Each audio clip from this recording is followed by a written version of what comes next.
다른 의견을 가질 권리. 슈테판 처바이크 1936년. 이 책은 전기소설로 유명한 오스트리아의 작가 슈테판 처바이크의 작품입니다. 안인희 선생이 번역을 했고 바오 출판사에서 발간했습니다. 모두 9개의 장으로 구성되어 있는데 한 장에는 6개의 글로 짜여져 있습니다. 제1장 칼뱅의 권력 장악. 폭력으로 구축한 새 질서. 1536년 5월 21일 일요일, 장엄하게 울리는 팡파레의 부름을 받고 제네바 시민들은 중앙광장에 모여들었다. 그리고 모두 손을 높이 쳐들고는 다음과 같이 한 목소리로 선언했다. 이제부터는 오직 복음서와 하나님의 말씀에 따라 살겠습니다. 오늘날에도 스위스에서 민주주의 제도로 자리 잡고 있는 국민투표를 거쳐서 그때까지 가톨릭 주교의 도시였던 제네바는 개신교를 유일하게 참된 신앙으로 인정하고 도시 및 국가 신앙으로 확정했다. 론강 유역에 자리 잡은 이 도시를 오랫동안 지켜온 가톨릭 신앙은 겨우 몇 년 만에 산산조각이 난 채 흩어져 버렸다. 마지막으로 남은 성직자들, 주교의 회원들, 수녀와 수사들은 평민들의 위협을 받아 수도원에서 도망쳤고 모든 교회에서 성상과 미신의 표지들은 말끔히 치워졌다. 이 5월의 축제일은 그 승리를 최종적으로 확인하는 절차였다. 이때부터 개신교는 제네바에서 합법적으로 최고 권력을 가질 뿐 아니라 유일하게 권력을 가진 기관이 되었다. 제네바가 이렇듯 과격한 개신교가 자리 잡게 된 것은 원래 과격한 테러 분자의 특성을 가진 설교자 파렐의 공이었다.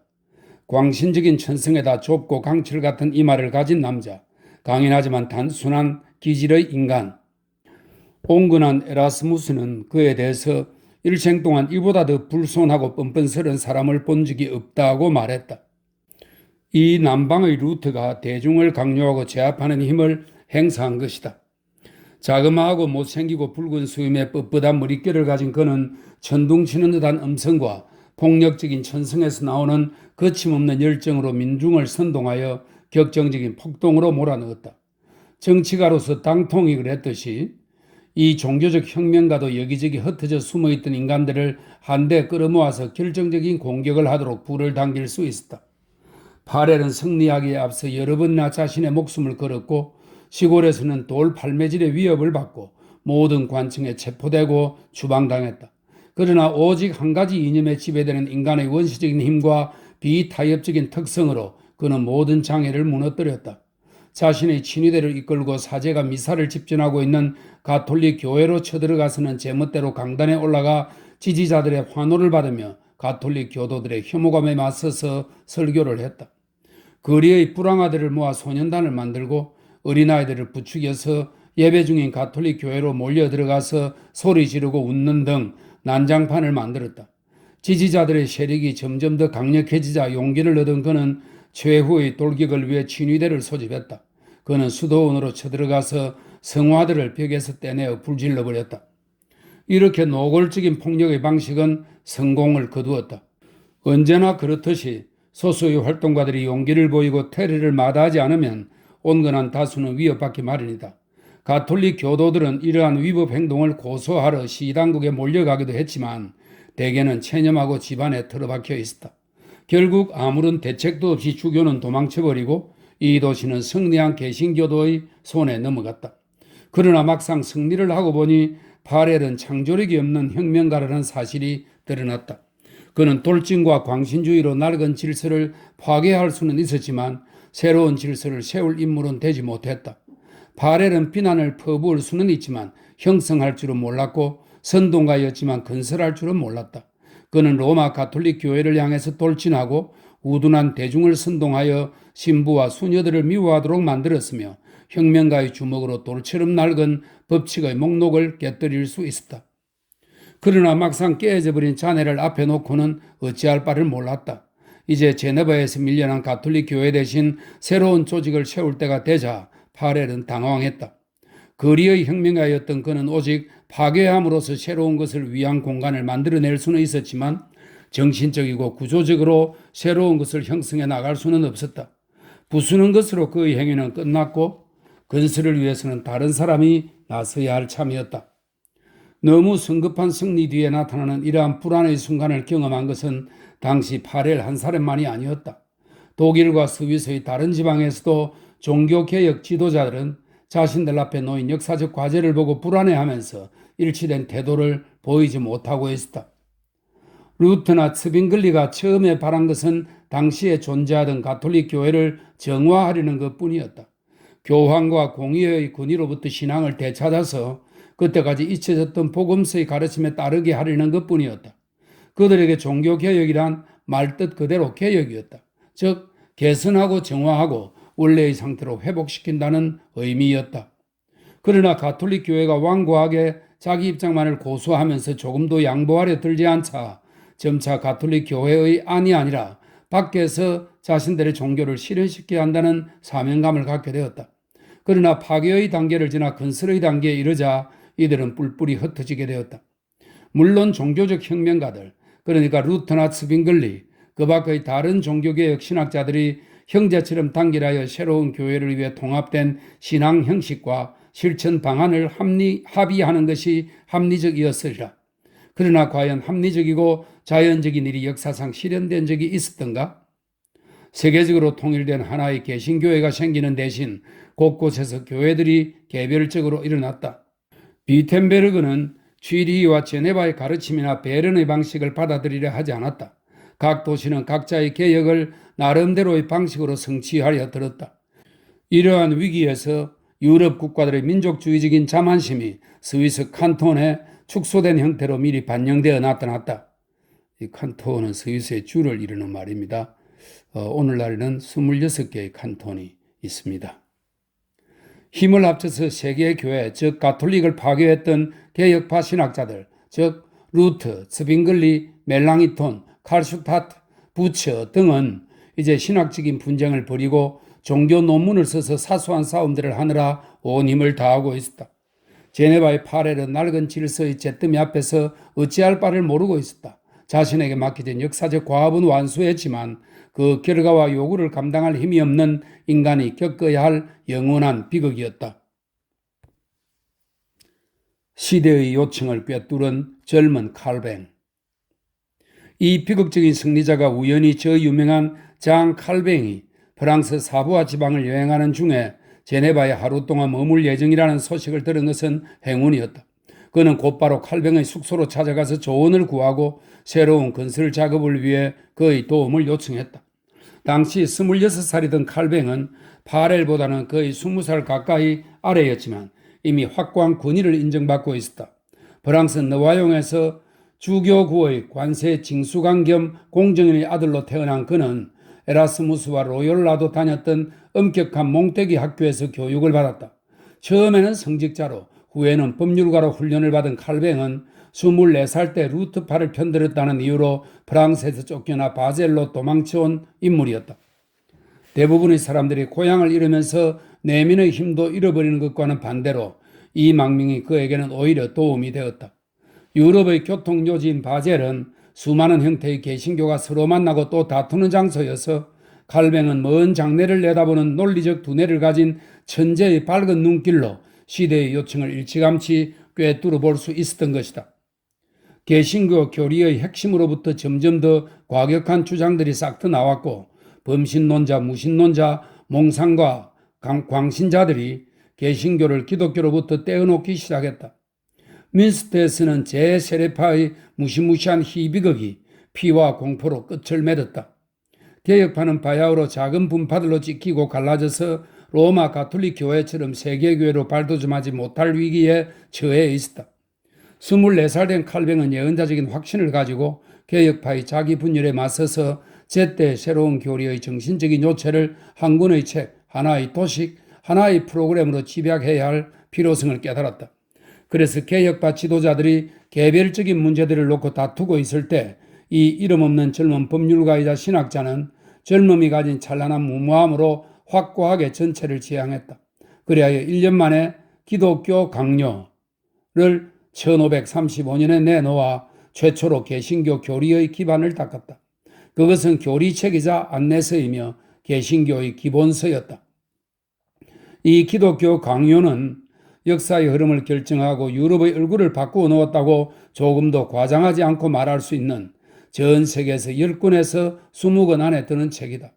루터의 성서 번역 이후로 종교개혁파의 가장 중요한 업적이었고 나오자마자 그 논리적인 정확성과 탄탄한 구성으로 그 시대 사람들에게 결정적인 영향을 끼쳤다.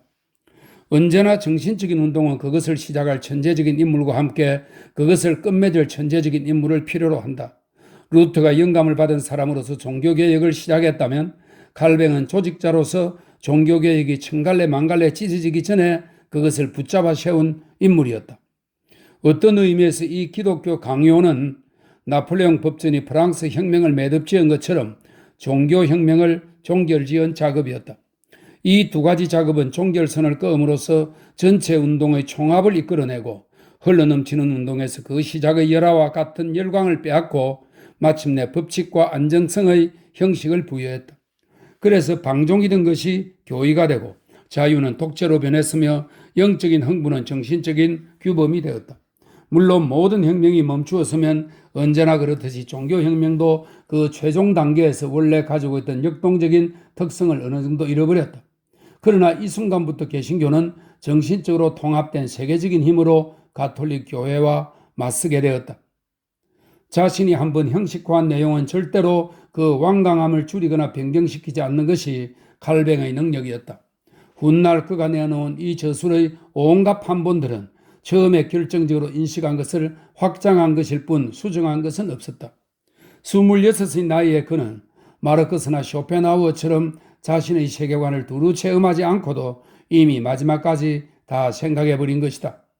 그 후의 시간들은 그의 조직적인 이념을 실제 세계에서 실현하는 일에 바쳐진다.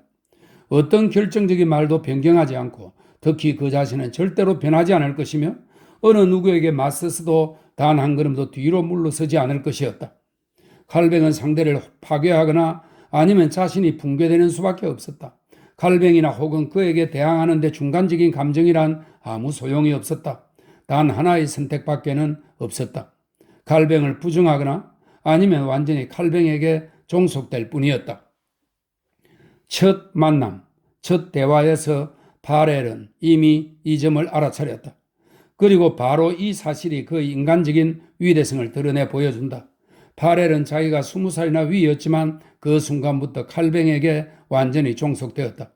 그는 칼뱅을 자신의 지도자이며 스승으로 삼았고 처음 만난 순간부터 스스로 그의 정신적인 하인, 그의 아랫사람, 그의 종이 되었다. 이후 30년 동안 파렐은 단 한 번도, 단 한마디도 이 사람에게 이의를 달지 않았다. 어떤 싸움, 어떤 일에서도 그는 칼뱅의 편이었으며 어떤 장소에서 불러도 달려가서 그를 위해 그의 휘하에서 싸웠다. 복종에 집착하는 칼뱅이 자신의 교리에서 모든 인간에게 첫 번째 의무로 요구하는 묻지 말고 비판하지 말고 스스로를 포기하는 복종의 예를 파렐이 가장 먼저 보여준 것이다. 대신 파렐은 일생에 단 한 번 그에게 요구했다. 그것은 다음과 같은 요구였다. 즉 칼뱅이 유일한 군의자로서 제네바시의 정신적인 지도권을 떠맡고 자신은 개혁 사업을 완수하기 위해 힘이 붙이니 그의 막강한 힘으로 개혁 사업을 완수해달라는 요구였다.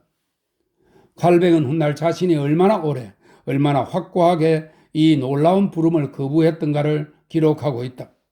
사색의 순수한 영역을 떠나 현실 정치의 불순한 영역으로 들어서는 일은 정신적인 인간에게는 언제나 무거운 책임이 따르는 결단이었다. 그와 같은 남모르는 불안감이 칼뱅을 사로잡았던 것이다. 그는 망설이고 흔들리고 자신이 아직 어리고 경험이 부족하다고 말했다. 칼뱅은 책과 문제들로 이루어진 자신의 창작 세계에 남아있게 해달라고 파렐에게 간청했다. 마침내 파렐은 이러한 부름을 회피하려는 칼뱅의 고집에 화가 나서 성서에 나오는 예언자의 힘으로 망설이는 자에게 호통을 쳤다. 자네는 자네의 연구만 두둔하려 하는가? 전능하신 하나님의 이름으로 자네에게 말하겠네. 주님의 일에 대한 자네의 사명을 외면하고 기독교보다 자신의 일을 더욱 중요시한다면 하나님의 저주가 내릴 것이네. 이러한 외침이 칼뱅을 설득하여 그의 생을 결정하게 되었다. 마침내 칼뱅이 제네바에 새로운 질서를 세울 준비가 되었노라고 선언한 것이다. 자신이 지금까지 말과 이념으로만 그려보았던 것을 이제는 현실로 옮기겠노라고 했다. 이제 책이 아니라 한 도시, 한 국가에 자기 의지의 형식을 부여하려는 노력이 시작되었다. 언제나 자기 시대를 가장 모르는 사람은 바로 그 시대 사람들이다. 가장 중요한 순간들은 그들의 눈에 띄지 않은 채 스쳐 지나가고 진정으로 결정적인 시간들이 연대기에서 합당한 주목을 받는 경우는 거의 없다. 1536년 9월 5일자 제네바의 시의회 기록은 칼뱅을 성서 강사로 고용하려는 파렐의 신청을 기록하면서 장차 제네바에 세계적인 명성을 가져다 줄 사람의 이름을 적는 수고조차 하지 않는다. 시의회 서기는 파렐이 저 프랑스 사람이 자신의 뒤를 이어 설교를 맡아주기를 바란다는 사실만을 기록했다. 그것이 전부였다. 무엇 때문에 이름 철자를 확인하고 서류에 적어넣는 고생을 할 것인가? 이 가난한 외국인 설교자에게 약간의 월급을 주기로 동의한 일이 의무와 무관한 결정이라 여겨질 정도였다. 제네바시 당국은 관리 한 명을 고용했을 뿐이라고 여겼다. 이 새로운 화급 관리는 새로 고용된 학교 선생이나 출납계 격리, 사형 집행인처럼 겸손하고 고분고분하게 맡은 바 책임만 다하면 되었다. 물론 고루한 시의원들이 학자는 아니었다. 그들은 한가한 시간에 신학 논문을 읽는 사람도 아니었고 그들 중에 칼뱅의 기독교 강요를 한 번이라도 펼쳐본 사람은 아무도 없었을 것이다. 그랬다면 아마 그들은 깜짝 놀랐을 것이다. 이 책에는 분명한 의도로 저 프랑스 사람이 교구 내에서 어떠한 종류의 권력을 요구할지 적혀 있었기 때문이다. 교회의 설교자들이 가져야 할 군한을 여기서 분명하게 말할 수 있다. 그들은 하나님의 말씀을 관리하고 알리는 사람들이기 때문에 모든 일을 감행할 권한이 있고 이 세계의 위인이나 모든 권력자를 강요하여 하나님의 권위 앞에 머리 숙여 자기에게 봉사하도록 만들 권한을 가진다. 그들은 가장 높은 사람부터 가장 낮은 사람에 이르기까지 모든 사람에게 명령할 수 있으며 하나님의 법령을 세울 수 있고 사탄의 왕국을 쳐부술 권한을 가진다. 그들은 양들을 보살피고 늑대를 절멸시켜야 하며 복종하는 자들을 격려하고 가르치고 반항하는 자들을 고소하고 절멸시킬 권한을 가진다. 그들은 결합할 수도 해체할 수도 있으며 번개와 천둥을 내리칠 수도 있다. 그러나 이 모든 일은 하나님의 말씀에 따라 이루어져야 한다. 제네바의 시의원들은 설교자는 가장 높은 사람부터 가장 낮은 사람에 이르기까지 모든 사람에게 명령할 수 있으며 라는 칼뱅의 말을 보지 못한 것이 분명하다. 만일 보았다면 그들이 이토록 요구가 많은 사람의 손아귀에 떨어지지는 않았을 것이다. 자신들이 교회로 불러들인 이 프랑스 망명객이 처음부터 도시와 국가의 지배자가 되기로 확고한 결심을 하고 있다는 사실은 꿈에도 모른 채 그들은 그에게 직위와 품위를 부여했다. 그러나 바로 그 순간부터 그들 자신의 권한은 막을 내리고 말았다. 칼뱅은 넘치는 에너지로 모든 것을 독점하고 거침없이 전체주의적인 요구를 실천에 옮기고 그럼으로써 이 민주적인 공화국은 신정주의적인 독재체제로 바뀌고 말 것이기 때문이다. 이제 제네바에서 자유는 끝났다. 최초의 조치들이 벌써 앞을 내다보는 칼뱅의 논리와 한목적적인 단호함을 입증해 준다. 칼뱅은 훗날 이 제네바 시절에 대해서 다음과 같이 적고 있다. 내가 처음 이 교회에 들어섰을 때 그곳에는 거의 아무것도 없었다. 설교를 하긴 했지만 그뿐이었다. 사람들은 성인들의 그림을 모두 찾아내서 불태워버렸다. 그러나 아직 개혁이라고 할 만한 것은 없었고 모든 것이 무질서 상태에 있었다. 칼뱅은 타고난 질서의 인간이었다. 불규칙한 것, 체계 없는 것은 모두 수학적으로 정확한 그의 천성에 어긋나는 것이었다.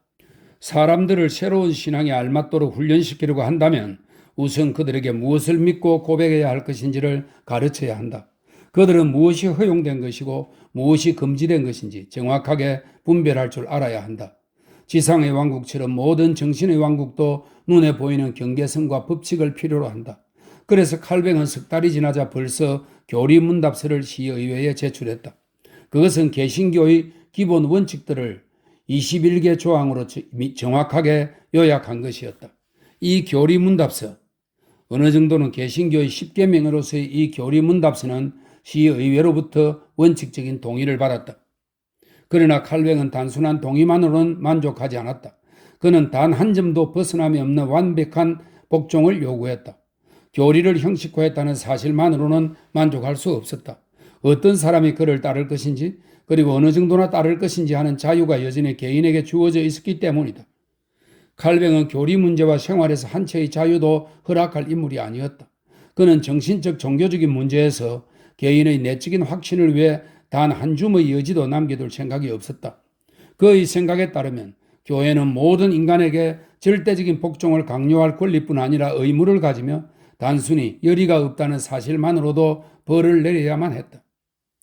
다른 사람들은 달리 생각할지 모르지만 나는 우리의 직무가 설교를 마친 뒤에는 자기의 의무를 다한 것처럼 편안하게 무릎 위에 손을 놓고 있어도 되는 것이라고는 생각하지 않는다.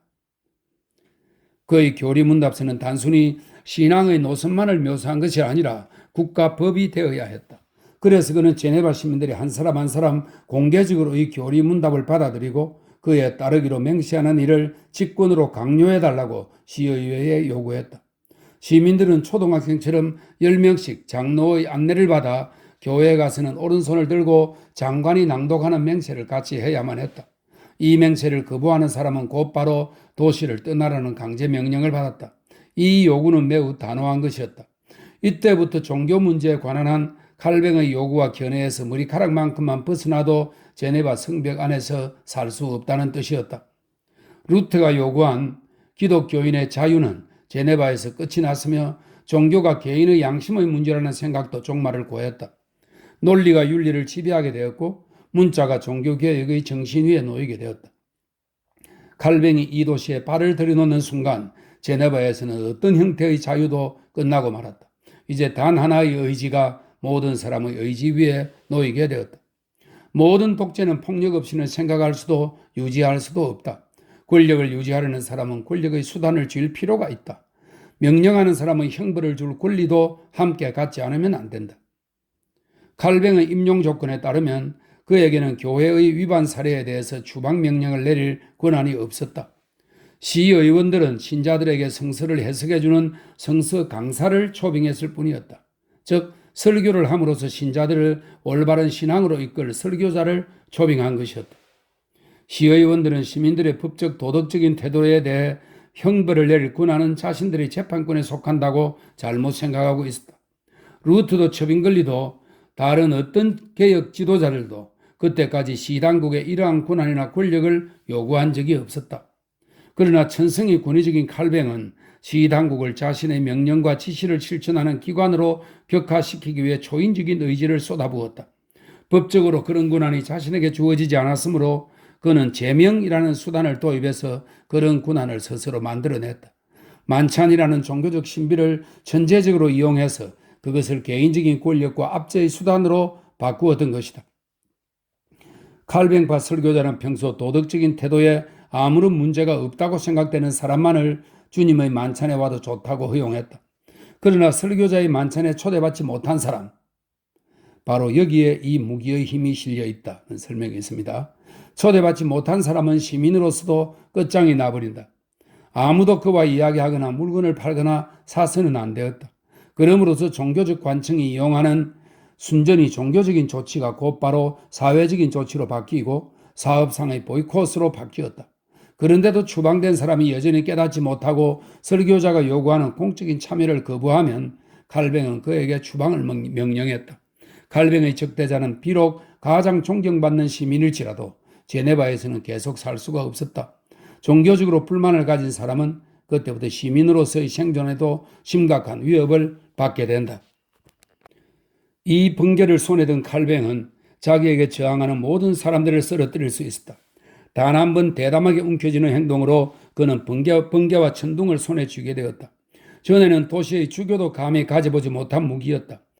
가톨릭 교회에서는 점점 더 높은 곳으로 올라가는 끝없는 심급 과정을 거쳐야만 교인 한 명의 추방을 결정할 수 있었다. 가톨릭 교회의 파문은 초개인적인 행동으로 어떤 개인의 독단적 판단으로는 이루어질 수 없었다. 권력 의지를 추구하는 과정에는 대단히 한목적적이고 냉혹했던 칼뱅은 그러나 이러한 추방권을 일시적인 일처럼 설교자들과 종교국으로 넘겨주었다. 이 무시무시한 위협을 거의 규칙적인 형벌로 만들고 테러의 효과를 잘 계산하는 심리 전문가로서 이 형벌에 대한 공포를 이용해서 자신의 개인적인 권한을 무한정 높였다. 시당국은 아주 애를 써서 간신히 칼뱅이 요구한 대로 만찬을 한 달에 한 번이 아니라 1년에 4번으로 제한했다. 그러나 칼뱅은 이 강력한 무기를 다시는 자기 손에서 내놓지 않을 것이다. 그것을 가진 뒤에 그는 비로소 진짜 싸움을 시작할 수 있었다. 그것은 총체적인 권력을 얻기 위한 싸움이었다. 대개 어느 정도의 시간이 흐르고 나서야 한 국민은 독재체제의 일시적인 이점들, 그 엄격한 규율과 강화된 집단적 작용력이 언제나 개인의 권리들을 희생시키며 모든 새로운 법칙은 예외 없이 과거의 자유를 대가로 지불한다는 사실을 알아차리게 된다. 제네바에서도 이제 서서히 이런 사실을 깨닫게 되었다. 시민들은 정직한 마음으로 종교개혁에 동의를 표시했다. 그들은 자발적으로 중앙광장에 모여들어서 독자적인 인간으로서 손을 높이 쳐들고 새로운 신앙을 받아들였다. 하지만 이제는 형리의 감독 아래 있는 포로들처럼 10명씩 짝을 지어 도시를 가로질러 가서 교회에서 칼뱅의 21개 조항에 대해 맹세해야 한다는 사실에 공화주의적인 자존심이 몹시 상했다. 단지 한 잔의 포도주를 마시면서 즐겁게 노래했거나 아니면 칼뱅이나 파렐의 눈에 너무 울긋불긋해 보이는 옷을 입었다는 이유만으로 새로운 설교자로부터 추방의 위협을 받으려고 엄격한 관습개혁에 동의한 것은 아니었다. 그리고 도대체 이토록 건방지게 구는 이 사람은 누구인가 하고 시민들은 스스로 질문하기 시작했다. 그들은 제네바 시민인가? 이전부터 이곳에 정착해 살면서 이 도시의 위대함과 부를 함께 만들어 온 사람들인가? 입증된 애국자들인가? 수백 년 전부터 최고 가문의 사람들과 연관되어 있는 사람들인가? 그렇지 않았다. 그들은 이웃나라 프랑스에서 방금 흘러들어온 망명자들에 불과했다. 그들을 친절하게 맞아들여서 방과 거처를 제공해주고 좋은 일자리도 마련해 주었다. 그런데 이웃나라에서 온 관세 징수인의 아들은 얼마 지나지 않아 자기 형제와 친척들을 이 따뜻한 보금자리로 불러들이더니 이제는 이 땅에 뿌리박고 살아온 시민들에게 수치를 안겨주고 책망을 하는 것이다. 자신들이 고용한 이 망명자가 이제 와서 누구는 제네바에서 살아도 되고 누구는 안 되는지를 결정하고 있다니. 독재 초기에 자유로운 사람들이 아직 완전히 억압되지 않고 독립적인 사람들이 모두 쫓겨나기 전까지는 언제나 저항이 어느 정도 뿌리를 가지는 법이다. 제네바에서 공화주의적인 생각을 가진 사람들은 마치 거리의 도둑처럼 야단 맞을 생각은 조금도 없다고 공공연히 떠들었다. 몇몇 거리, 특히 알레만 거리에서는 맹세를 거부하자는 외침이 터져나왔다. 자신들은 맹세도 하지 않을 것이고 이 떠돌이 프랑스 가난뱅이들의 명령에 따라 고향도 떠나지 않겠노라고 투덜거렸다. 칼뱅은 자기에게 헌신적인 작은 시의회를 이용해서 실제로 맹세를 거부한 사람들에게 추방령을 내릴 수는 있었지만 이 인기 없는 조치를 실제로 실행에 옮기지는 못했다. 그리고 새로운 선거의 결과가 드러나자 시당국이 칼뱅의 독선을 거부하려는 점이 분명해졌다. 무조건 그에게 충성하는 사람들은 1538년 시의회에서 열세가 되었다. 제네바에서 민주주의는 칼뱅의 권위적인 요구에 맞서 다시 한번 스스로를 지킬 수 있었다. 인류는 위대한 편집광에게만 굴복한다. 칼뱅은 지나칠 정도로 과격하게 앞으로 나아갔다. 정치적인 이념가들은 언제나 인간의 물질적 타성에 자리 잡고 있는 저항을 과소평가한다.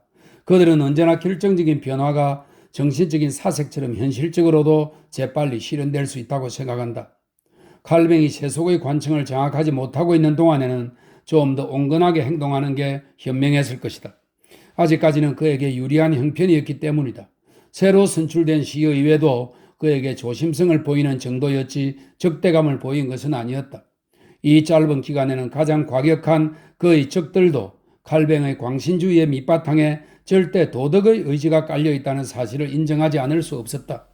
이 무시무시한 인간은 보잘것없는 명예욕을 탐하는 것이 아니라 위대한 이념을 위해 일하고 있다는 사실을 말이다. 그의 전우인 파렐은 여전히 젊은이들의 우상이었다. 그러므로 칼뱅이 약간만 외교적인 영리함을 보이고 사람들의 감정을 해치는 과격한 요구를 시민계급의 온건한 생각에 맞추기만 한다면 갈등은 쉽게 조정될 수도 있는 상황이었다. 그러나 바로 이 점에서 우리는 칼뱅의 고지식한 본성, 그의 강철 같은 완고함과 부딪히게 된다. 이 위대한 광신자는 일생 동안 부드러운 화해라는 것을 모르는 사람이었다. 칼뱅에게는 중간의 길이란 없었다. 단 하나의 길, 오직 자신의 길만이 있었다. 그는 전체가 아니면 아무것도 필요 없었고 완전한 권위가 아니면 완전한 포기가 있을 뿐이었다. 그는 절대로 타협을 하지 않았다. 자기만 옳다는 확신은 그에게는 아주 선천적인 특성이어서 자기 아닌 누군가 다른 사람이 그 나름으로 올바른 생각을 할 수도 있다는 사실을 전혀 상상할 수 없었다.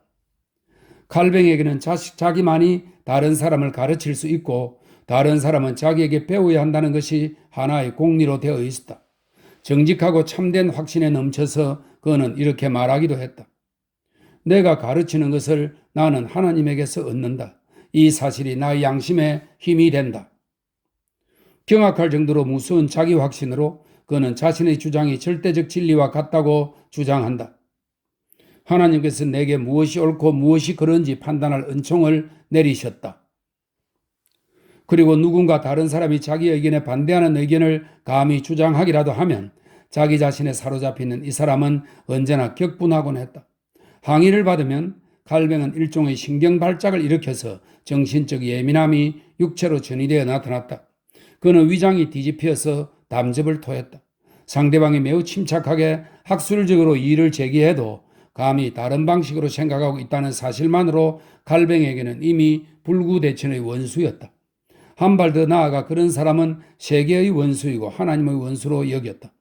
자기를 위협하며 덤비는 뱀이고 자기를 향해 지지되는 개이며 야수, 악당, 사탄의 종이었다. 사생활에서는 지나칠 정도로 절도를 지키는 이 사람이 자기 시대의 1급 인문주의자들과 신학자들을 이런 이름으로 불렀다. 누군가가 칼뱅에게 극히 학술적으로 반대를 하는 경우에도 그가 하나님의 종을 모독함으로써 하나님의 명예를 모독했다고 했다. 누군가가 성 피에르 교회의 설교자인 칼뱅을 개인적으로 지배욕이 강한 사람이라고 부르기만 해도 하나님의 교회를 위협한 것으로 간주했다. 누군가와 회견한다는 것은 오직 상대방이 자기 의견을 수긍하고 받아들인다는 것만을 뜻했다.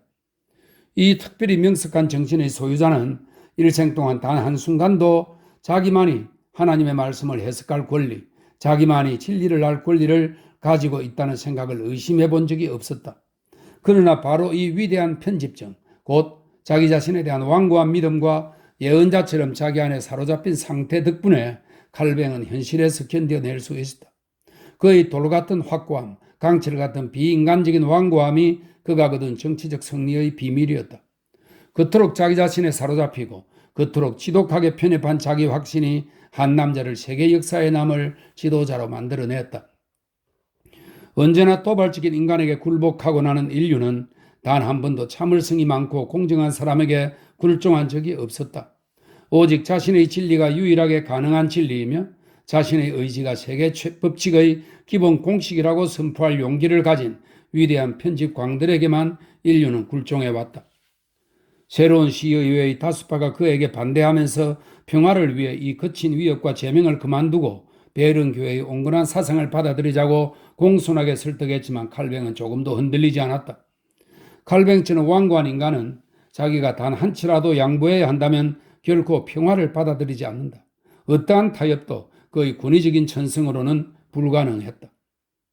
시의회가 그에게 반대하는 순간 모든 사람에게 절대적인 복종을 요구하는 그는 주저없이 자신의 상급 관청에 대항하는 혁명가로 돌변해버렸다. 그는 강단에서 공개적으로 작은 시의회를 욕하고 자신은 주님의 성스러운 육체를 개들에게 던지기보다는 차라리 죽어버리겠다고 공언했다. 다른 설교자는 교회에서 시의회를 주정뱅이 집합소라고 불렀다. 칼뱅의 추종자 무리는 바위덩이처럼 꿈쩍도 않고 당국에 저항했다. 시당국은 그토록 도전적인 목사들의 거부를 참을 수 없었다. 당국은 우선 정치적인 목적을 위해 설교단을 남용해서는 안 될 뿐더러 오직 하나님의 말씀만을 가르치라고 분명하게 지시를 내렸다. 그러나 칼뱅과 그 일파는 이런 당국의 명령을 무시해버렸기 때문에 이제 남은 길은 설교자들이 강단에 서는 것을 금지하는 것밖에 없었다. 그들 중에 가장 대담했던 쿠르토가 공공연히 폭동을 선동한 죄로 체포됨으로써 마침내 교회 권력과 세속 권력 사이의 공개적인 전쟁이 선포되기에 이르렀다. 칼뱅은 이 싸움을 당당하게 받아들였다. 그는 추종자들의 둘러싸여 성피에르 교회로 들어가서 금지된 강단에 올라섰다. 추종자들과 적대자들이 칼을 들고 교회로 밀려 들어왔다. 한쪽은 금지된 설교를 하기 위해, 다른 한쪽은 그것을 막기 위해서였다. 끔찍한 소동이 벌어지고 거의 피의 부활절이 될 지경에까지 이르렀다. 이제 시당국의 인내심은 바닥에 이르렀다. 당국은 최고 심급기관인 200인회 위원회를 소집했다. 그리고 시당국의 명령을 일부러 무시한 칼뱅과 고용된 목사들을 해임할 것인지 의결에 붙였다. 압도적인 다수가 해임에 찬성했다. 반란을 일으킨 목사들은 직위에 세제되고 사흘 안에 도시를 떠나라는 선고를 받았다. 칼뱅이 지난 18개월 동안 이 도시의 수많은 시민들을 위협했던 추방의 벌이 바로 자신에게 내려진 것이다. 칼뱅의 1차 제네바 기습은 실패로 돌아간 셈이었다. 그러나 독재자의 인생에서 그 정도의 후퇴는 아무런 위험도 아니다. 오히려 처음에 그렇게 극적인 패배를 겪는 것이 무한한 권력에 오르는 최종적인 도약을 위해서는 거의 필수적인 일이다. 위대한 세계 혁명가들에게 망명, 투옥, 추방은 절대로 인기를 깎아내리는 것이 아니라 오히려 언제나 인기를 올려주었다. 대중의 우상이 되기 위해서는 우선 순교자가 되어야 한다. 정오스런 체제에 쫓기는 것이야말로 한 지도자에게는 훗날에 거둘 결정적인 큰 승리의 영적인 전제 조건이 된다. 온갖 종류의 감각적인 시련을 겪음으로써 장래 지도자의 후광이 민중에 의해 신비로운 경지로 더 높여지기 때문이다. 위대한 정치가에게 때로는 뒤로 물러서는 것보다 더 중요한 일은 없다. 이렇게 눈에 보이지 않게 사라짐으로써 그는 전설적인 인물이 된다. 명성이 구름처럼 영광스럽게 그를 감싸게 된다. 그가 돌아오면 자신은 아무것도 하지 않고 있던 사이에 분위기가 형성되어 100배나 높아진 기대를 보게 된다. 역사상 거의 모든 민족 영웅들은 망명을 통해 자기 국가로부터 가장 강력한 감정의 힘을 얻었다. 가이사르는 갈리아에, 나폴레옹은 이집트에, 가리발디는 남아메리카에, 레닌은 우랄에 머무는 동안 부재를 통해 오히려 자기 나라에 있었던 것보다 훨씬 더 강해졌다. 칼뱅의 경우도 그랬다. 물론 쫓겨나는 순간에 칼뱅은 끝장난 사람으로 보였다. 그의 조직은 파괴되었고 그의 사업은 완전히 실패했으며 그의 업적 중 어느 것도 남지 않았다. 남은 것이라고는 광신적인 질서 의지에 대한 기억과 연합문명의 믿을 만한 친구들 뿐이었다. 그러나 위험한 순간에 타협하지 않고 분명하게 물러선 모든 정치가와 마찬가지로 적대자들과 후임자들의 실수가 그를 도왔다. 시당국은 강력한 칼뱅과 파레를 대신할 고분고분한 설교자 몇 명을 힘들게 찾아냈다. 그들은 강력한 조치로 인해 사람들의 미움을 살까봐 두려워서 고삐를 단단히 털어주지 않고 오히려 땅바닥에 내려놓았다. 그러자 그들의 지도 아래서 칼뱅이 그토록 열성적으로 시작한 제네바의 개신교 건설은 곧바로 정체 상태에 빠져들었다.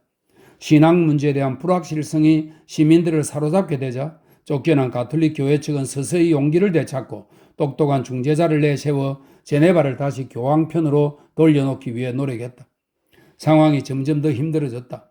칼뱅을 지나치게 단호하고 엄격하다고 생각했던 개신교도들은 점점 불안해져서 강철 같은 기울이 이렇게 위협적인 무질서보다는 낫지 않을까 하고 생각하기 시작했다. 점점 더 많은 시민들이 심지어는 이전의 적들마저도 쫓겨난 사람을 다시 불러오기를 바랐다. 마침내 당국은 시민들의 의지에 굴복하지 않을 수 없었다. 칼뱅에게 보낸 최초의 사절들과 편지들은 아직 조심스럽고 나직한 권유일 뿐이다. 그러나 그것은 점점 공개적이고 절박한 것으로 변했다. 초대가 애글로 바뀌었다. 시의회는 이제 칼뱅 씨가 아니라 스승이신 칼뱅님께 제발 돌아와서 도와주십사 하는 편지를 써보냈다. 어찌할 바를 모르게 된 시의원들은 마침내 무릎을 꿇고 좋은 형제이며 유일한 친구에게 다시 설교자의 직분을 맡아달라고 간청했다. 그리고 이런 약속을 덧붙였다. 당신이 만족할 수 있도록 행동하겠습니다. 칼뱅이 소인배이고 싸구려 승리로 만족하는 사람이었다면 그는 이러한 명예회복 정도로 만족하고 2년 전에 자신을 그토록 경멸하면서 내쫓은 도시로 되돌아갔을 것이다. 그러나 정부를 원하는 사람은 절대로 어중간한 것에 만족하지 못하는 법이다. 칼뱅은 이 거룩한 사업에서 개인적인 허영이 아닌 권위의 승리를 얻으려 했다. 그는 두 번 다시 자신의 사업을 어떤 관원에 의해서 방해받고 싶지 않았다. 그가 돌아간다면 제네바에서는 단 하나의 의지, 곧 자신의 의지만이 타당한 것이 되어야 했다. 정복자 칼뱅. 제네바시가 스스로 완전히 두 손을 묶은 채 그에게 모든 것을 위임하고 복종하기로 선언할 때까지 칼뱅은 승낙하지 않았다. 전략적으로 과장된 혐오감을 보이면서 그는 오랫동안이나 이런 절실한 제안을 물리쳤다. 이전의 고통스럽던 싸움을 다시 시작하기보다는 차라리 죽어버리겠다고 그는 파렐에게 썼다. 그는 이전의 적대자들에게 한 걸음도 양보하지 않았다. 마침내 시당국이 무릎을 꿇고 그에게 돌아와 달라고 간청했을 때 그의 가장 가까운 벗인 파렐마저 초조해져서 그에게 이렇게 써보냈다. 자네는 돌들까지도 나서서 자네를 부르기를 바라고 있는가? 그러나 칼뱅은 제네바시가 무조건 항복할 때까지 버텼다. 그들이 자신의 교리문답과 이미 요구한 계율을 그대로 지키겠다고 맹세하고 난 다음에야.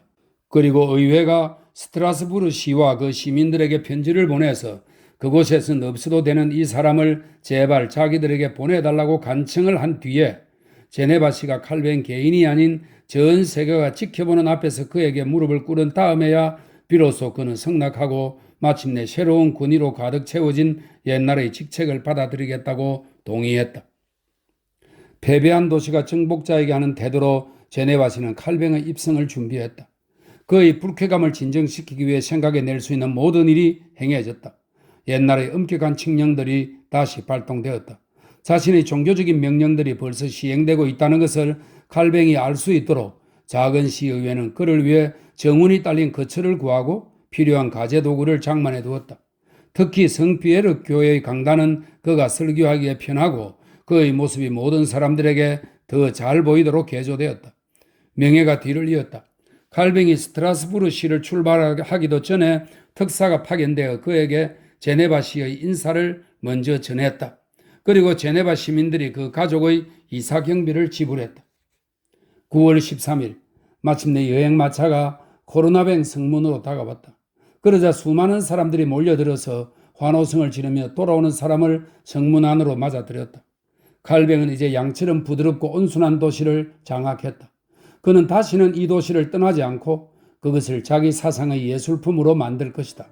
이 순간부터 칼뱅과 제네바, 정신과 형식, 창조자와 그 피조물은 다시는 때려야 뗄 수 없게 되었다.